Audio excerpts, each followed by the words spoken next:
Uma boa noite a todos, né? É uma alegria estar esta noite aproveitando, desfrutando, né, dessas vibrações que a Casa Espírita nos proporciona, nos oferece, né? Uma energia calorosa que a gente sente, né, entrar pelos umbrais ali do centro, né? Que o Cristo então possa estar com a gente, né, nesta noite, que nós possamos aproveitar esses instantes para ampliar a nossa consciência, né? Aproveitando a presença talvez do nosso anjo da guarda, né? Porque a palestra não faz tanto quanto aqueles que nos querem bem, né? Que estão do nosso lado, nos auxiliando, né? Soprando o melhor caminho, né? Então, aproveitando tudo aquilo que o Espiritismo oferece com base nos ensinos de Jesus, né? E que tem sido para nós o norte, né? O nosso roteiro de vida, né? Mesmo que na maior parte das vezes seja apenas na teoria, né?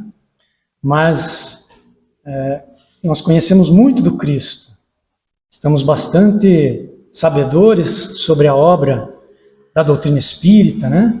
Mas ainda nós trazemos muita dificuldade na sua aplicação, né?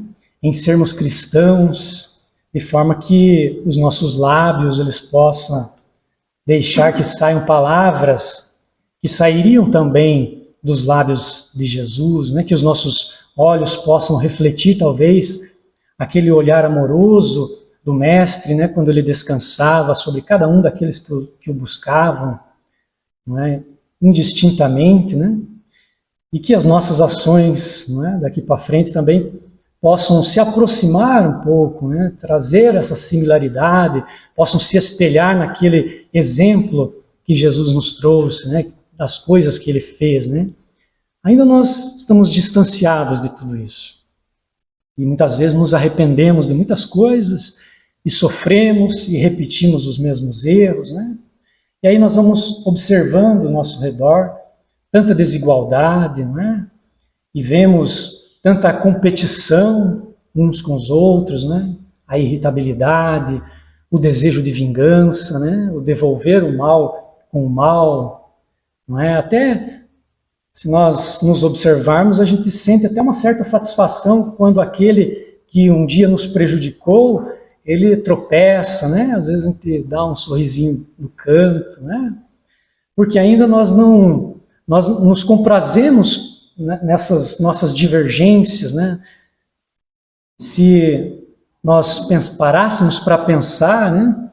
Nós vamos ver que Jesus nos trouxe a notícia de que nós somos todos iguais. Ele mesmo, né, tomou um corpo de carne e se igualou a nós, né? Se vestiu desse corpo e não fez distinção a ninguém. Entre nenhuma raça, ele ofereceu, inclusive, a dignidade àqueles excluídos, né? Os órfãos, as viúvas, as mulheres, os doentes, não é? E ainda, se nós estamos aqui no centro hoje, nós podemos perceber que nós ainda nos deslumbramos com as palavras de Jesus, dos seus ensinamentos, né? Nos emocionamos com as suas parábolas, mas parece que tem dentro de nós um outro lado ainda muito primitivo, né? E é esse lado que muitas vezes sai de casa para viver a vida, né? Ainda estamos nessa dubiedade, perdidos, confusos dentro de nós mesmos, né? Até com essa cisão entre aquele que nós queremos ser e aquele que de fato nós somos, aquele que de fato sai todo dia para ir viver a sua vida, né? E podemos pensar até quando? O que mais precisa acontecer para que a gente permita que esse homem novo que está lutando com o homem velho assuma definitivamente o seu papel para que o Evangelho então fale através de nós, olhe por nós, viva através de nós, né? Até quando nós vamos ficar surdos para essa voz interior que nos convida à renovação, né?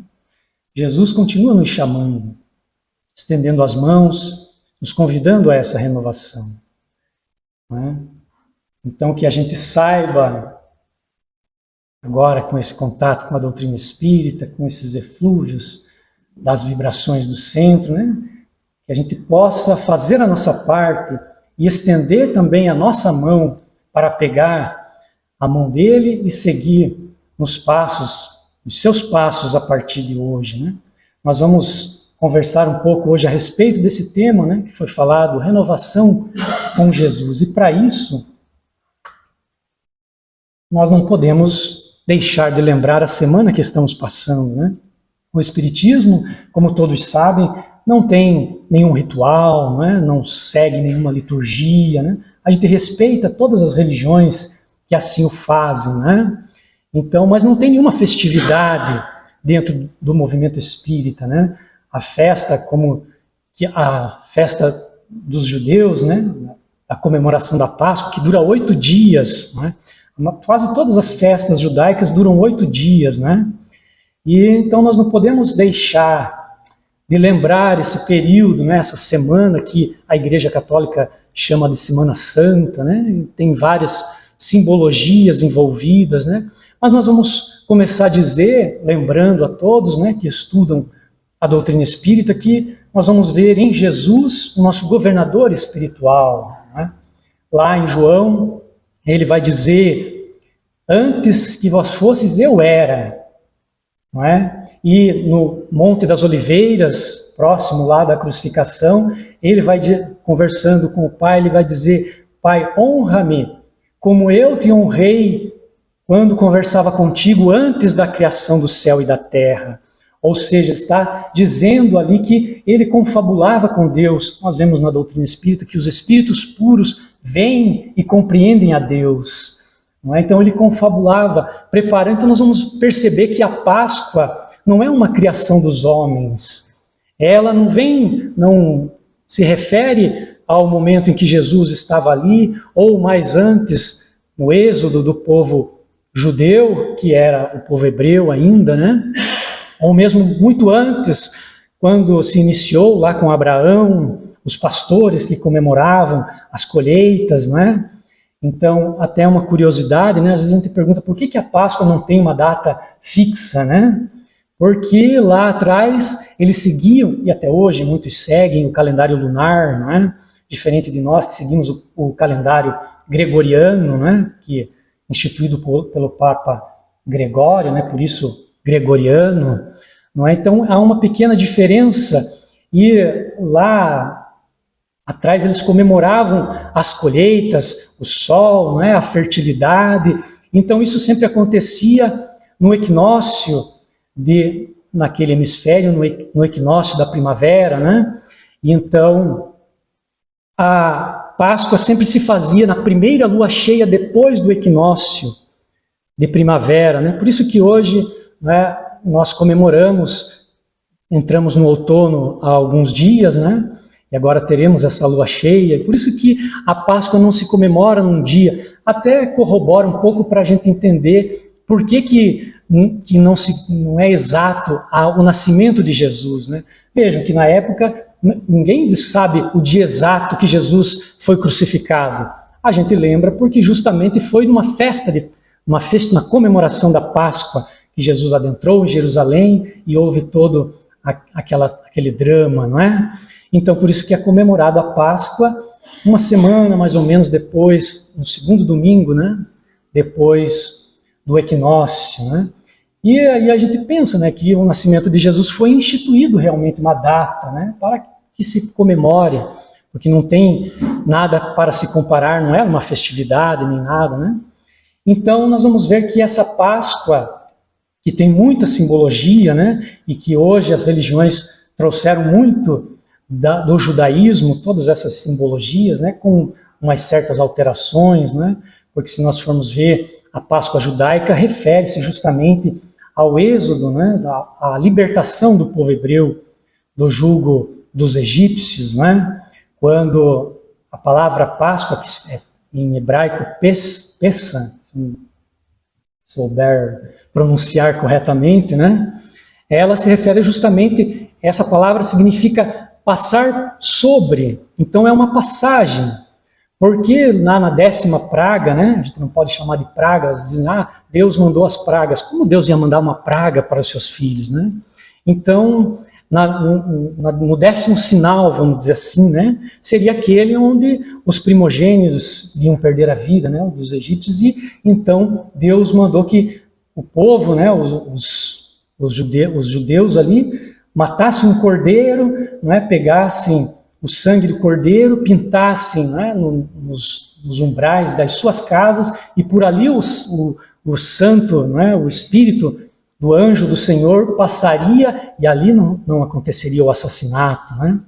Vejam que são todas simbologias, e aí depois essa comemoração anual da Páscoa, ela sempre é uma lembrança, não é? Porque o povo sempre ansiava por essa libertação. Não é? Então nós temos ali alguns simbolismos, não é? Como o próprio o pão ázimo, não é? Que representava a pressa que o povo judeu tinha, né, de deixar ali, então não dava tempo de o pão levedar, né, crescer, fermentar, eles tinham pressa para se libertar. Então são simbolismos, né? Nós vamos ter o ovo, não é? Que hoje, qual que é o simbolismo do ovo para nós? Na Idade Média eles começaram ali a pintar os ovos, presentear. Hoje nós transferimos o ovo para o chocolate, né? E até instituímos um coelho da Páscoa, como se ele botasse ovo, né? Uma coisa comercial, sem nenhuma simbologia, né?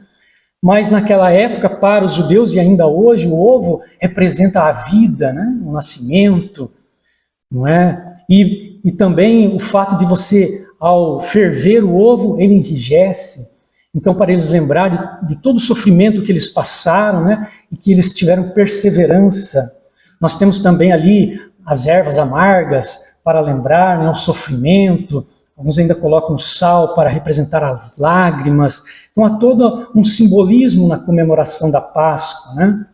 E nós vamos ver depois que o cristianismo tirou um pouco, né, copiou, vamos dizer assim, da Páscoa, substituindo algumas coisas, né? Porque a passagem já não seria mais a passagem do anjo do Senhor, não é? Livrando a morte dos primogênitos dos judeus, mas sim a passagem, não é? da morte para a ressurreição do Cristo. Não é? Então são simbologias que vão se perpetuando, não é?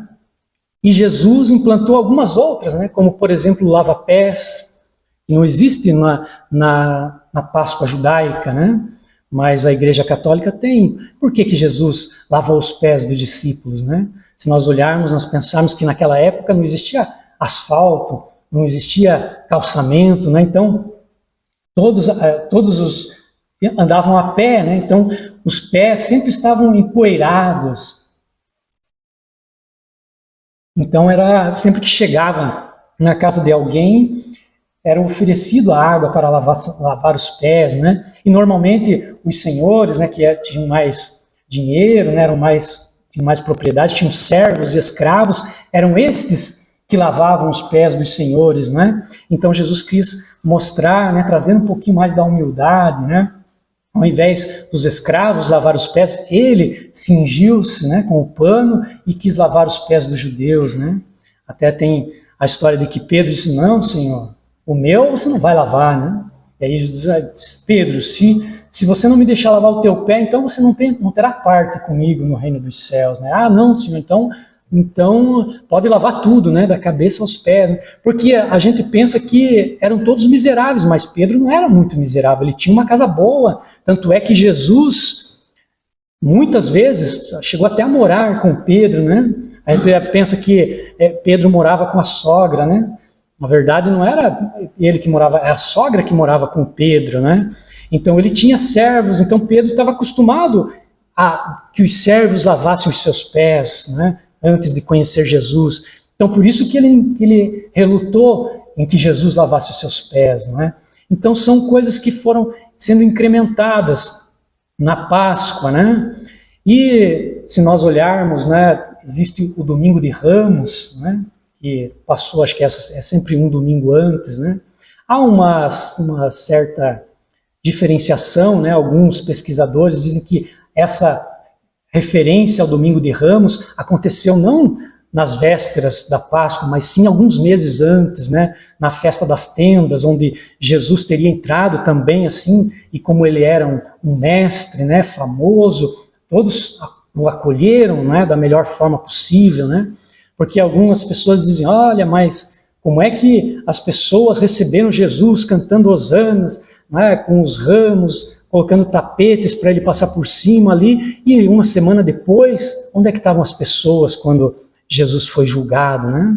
Todo mundo condenando. Então, talvez isso corrobore para que essa entrada realmente tenha acontecido alguns meses antes, na festa das tendas, que também representava, né, essa questão dos 40 anos do povo hebreu no deserto. Então era uma lembrança quando eles tinham que viver em tendas. Então a festa das tendas, a maioria das pessoas, das famílias judaicas iriam por uma semana viver em tendas ali para lembrar todo esse processo, né? Eu estou falando aqui, né, não estava muito no programa, mas é interessante, talvez algumas pessoas conheçam mais do que eu até, né? Porque a gente vai, não é nenhum pesquisador, a gente vai lendo as coisas que as outras pessoas, que os outros pesquisam, né?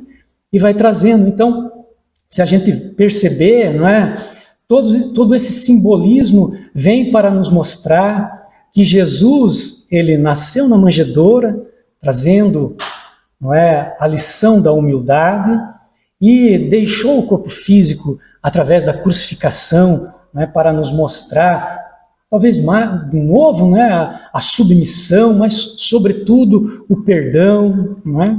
Mas isso não acabou na cruz, né? Teve uma sequência, né?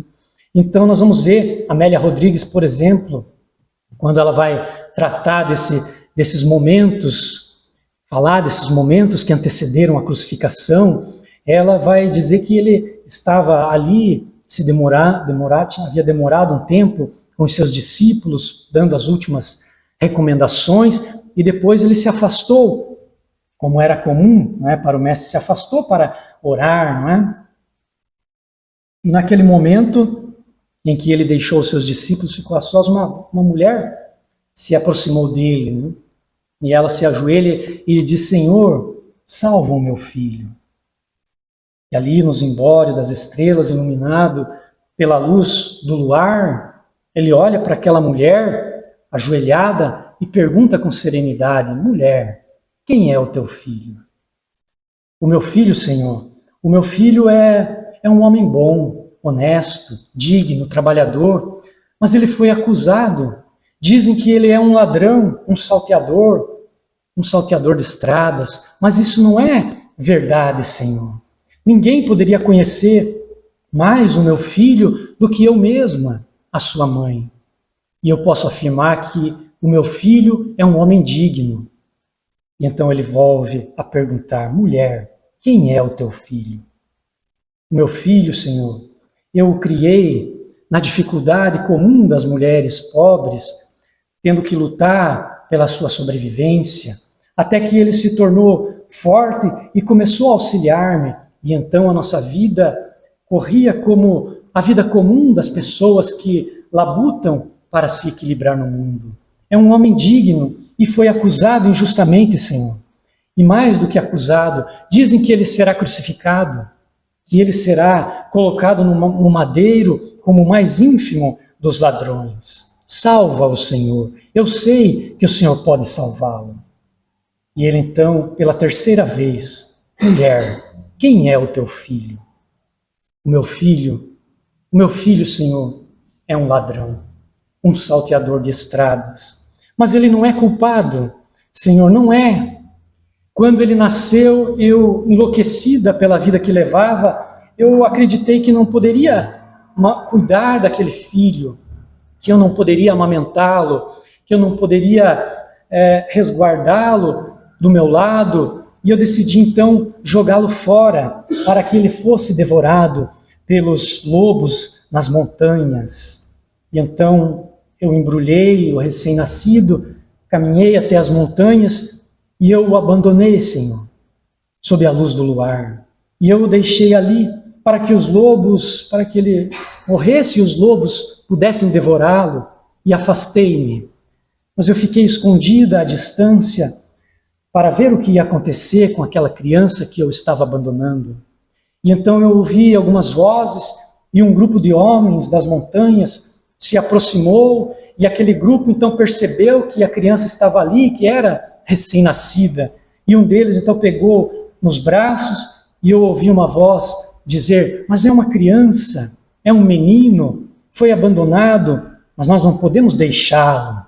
E outro disse: mas também nós não podemos tomar conta de uma criança, mas se nós o deixarmos aqui, os lobos vão devorá-lo.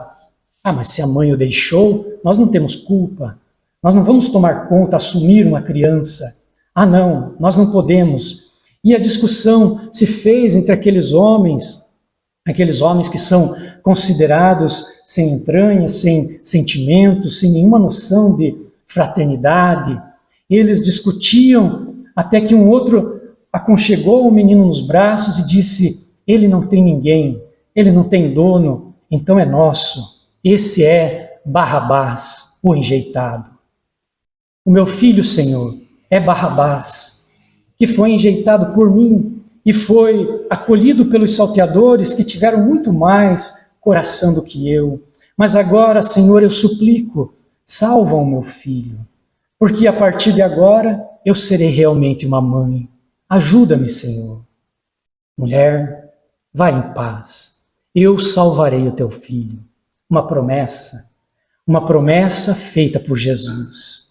E no dia terrível da crucificação, quando ele subiria a encosta do Monte das Caveiras, abandonado até pelos seus discípulos, os seus amigos mais chegados, ela o acompanhava também, à distância, acompanhara todos os acontecimentos e a disputa apresentada por Pôncio Pilatos, quando indagou do povo, apresentando primeiro o salteador, frio, destruidor, rebelde, e ele, o suave cordeiro, Jesus ou Barrabás. E no meio da multidão ali ela gritou: Jesus, soltem Jesus, salvem Jesus. Mas o povo gritou: Barrabás, liberta Barrabás, crucifica Jesus. Foi a escolha da maioria, foi a escolha de todos.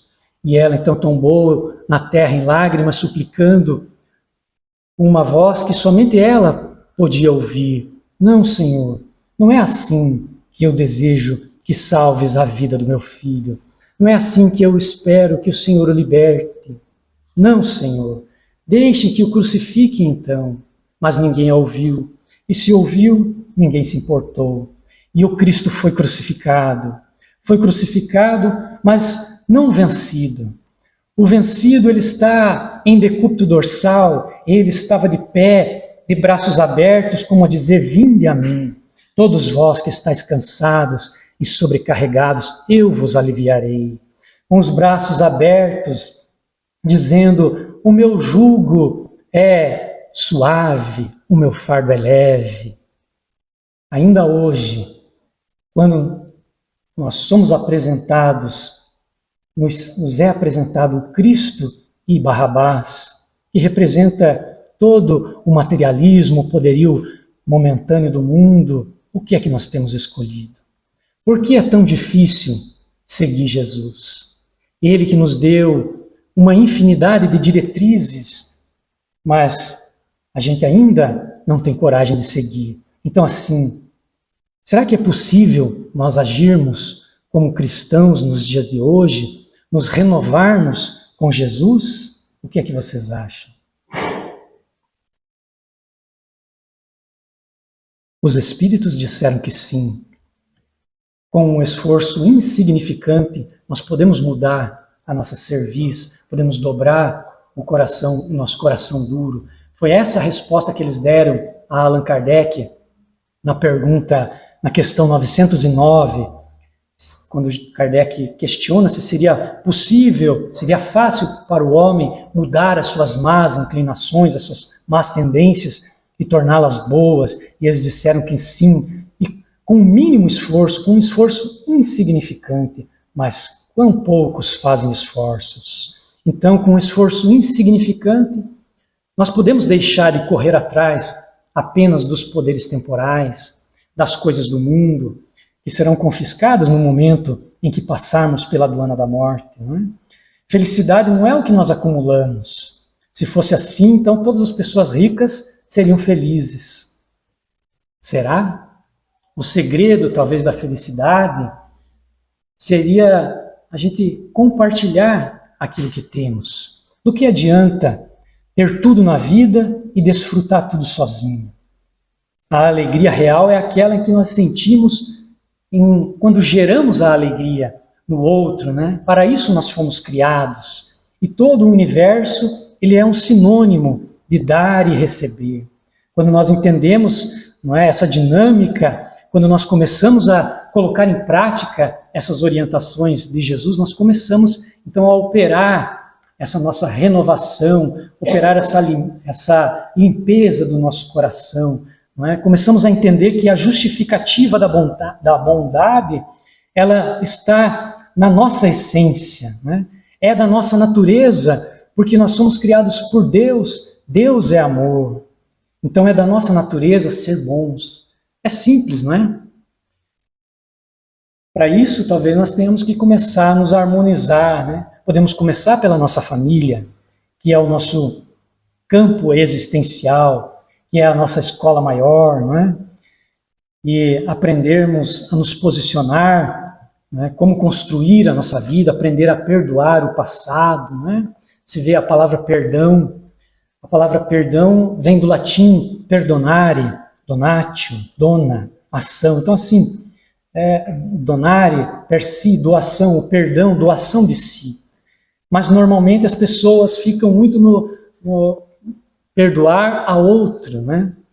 Doar de si para o outro. Não, é o inverso. O primeiro perdão é o auto-perdão, é doar para si.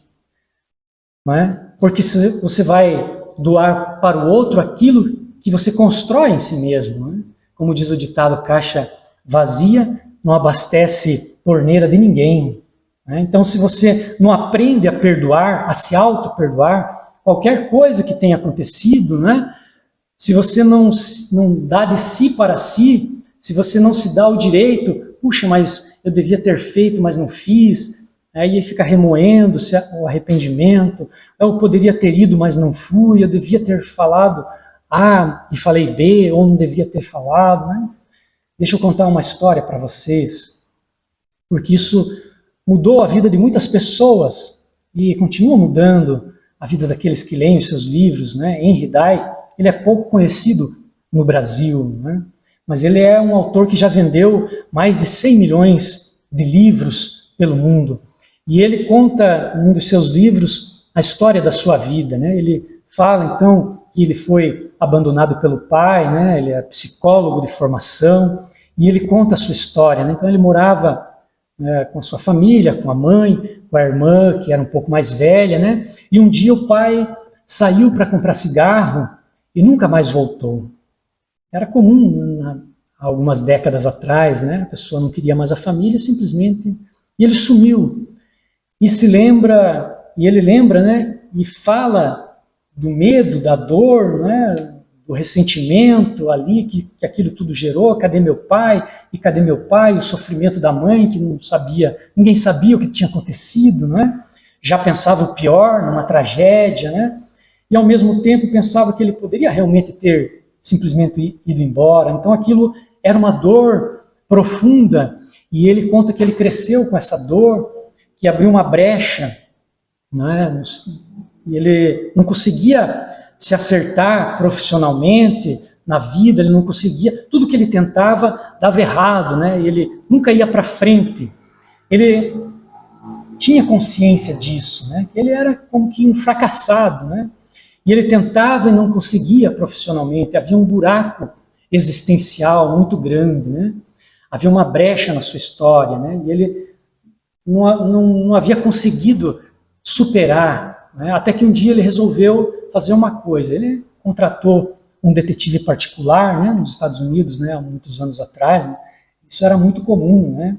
Em várias firmas de detetives particulares, né, para procurar pessoas desaparecidas, né? E esse detetive que ele contratou captou uma pista do pai dele, né? Eles já tinham se tornado amigos e tal, né? O detetive, o Henry, e E ele lhe informou então aonde estava o seu pai, né?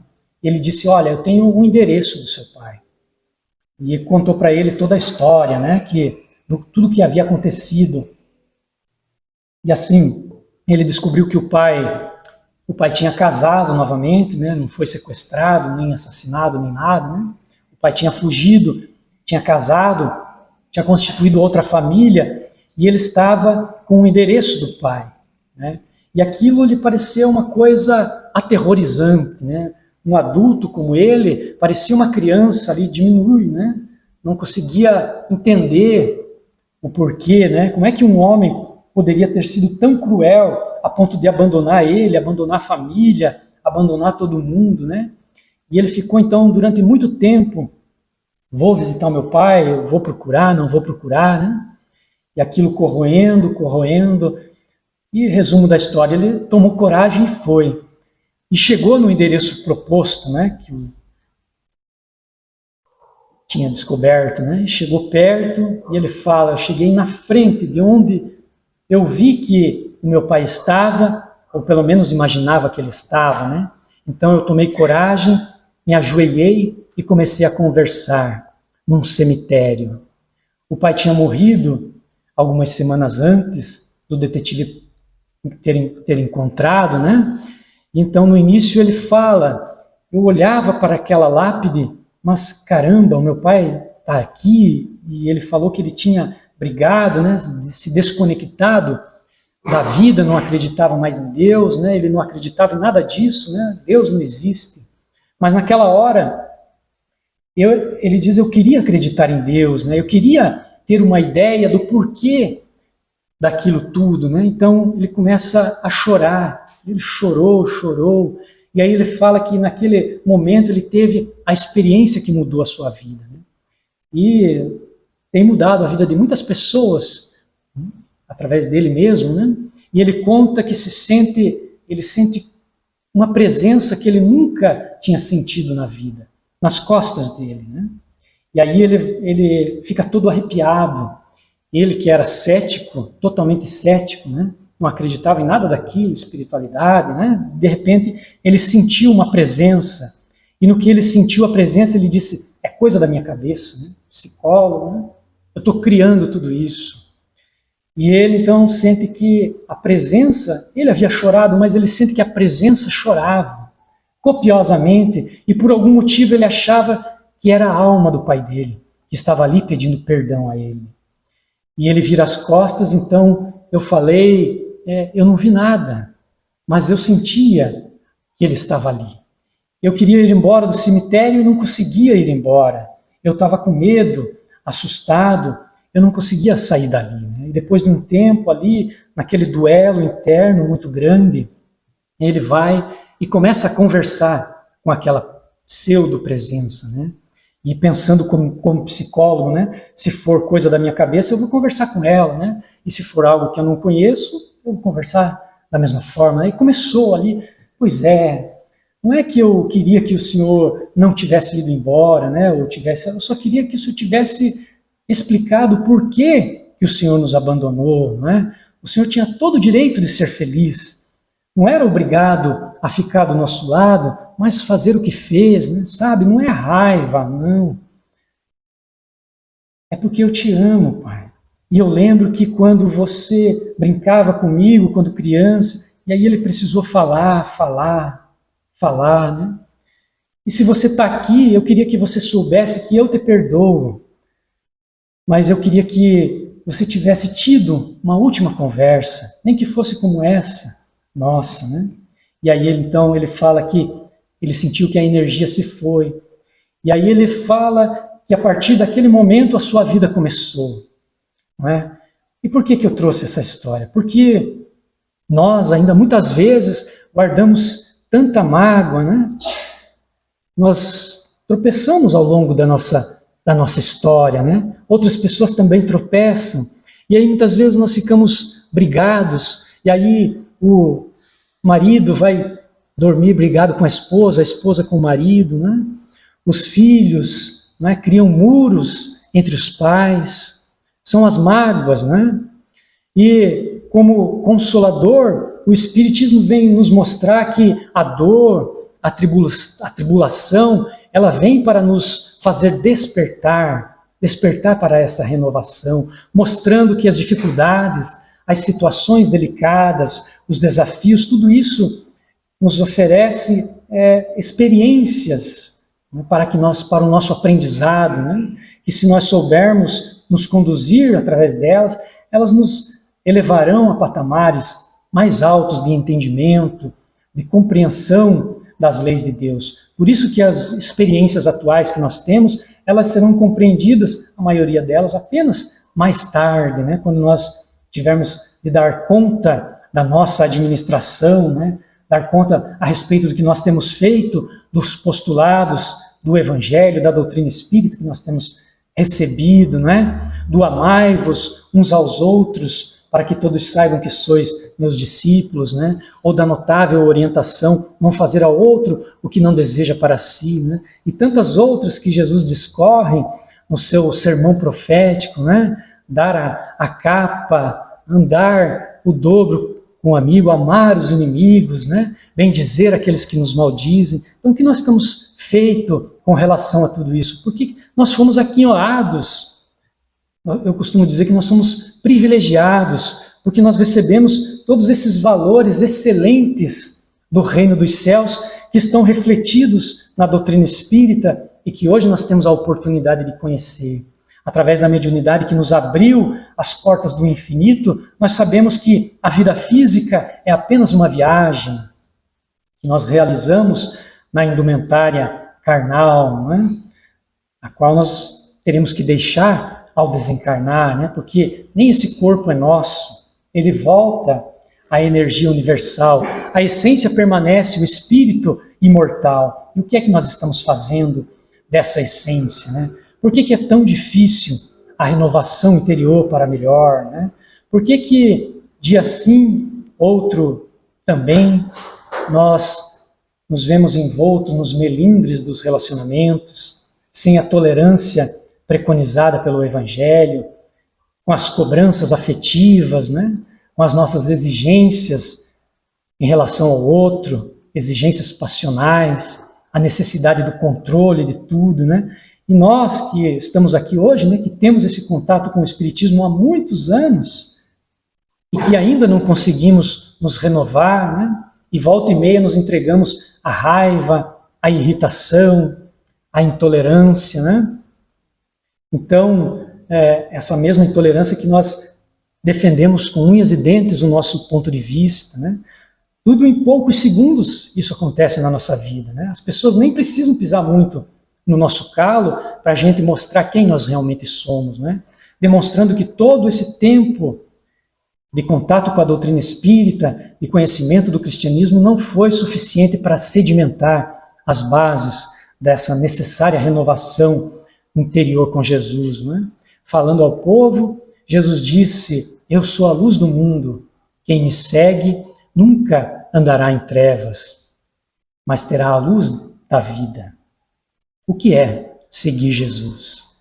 É, lá de vez em quando, a gente parar, quando está em dificuldade, se recolher fazendo uma oração?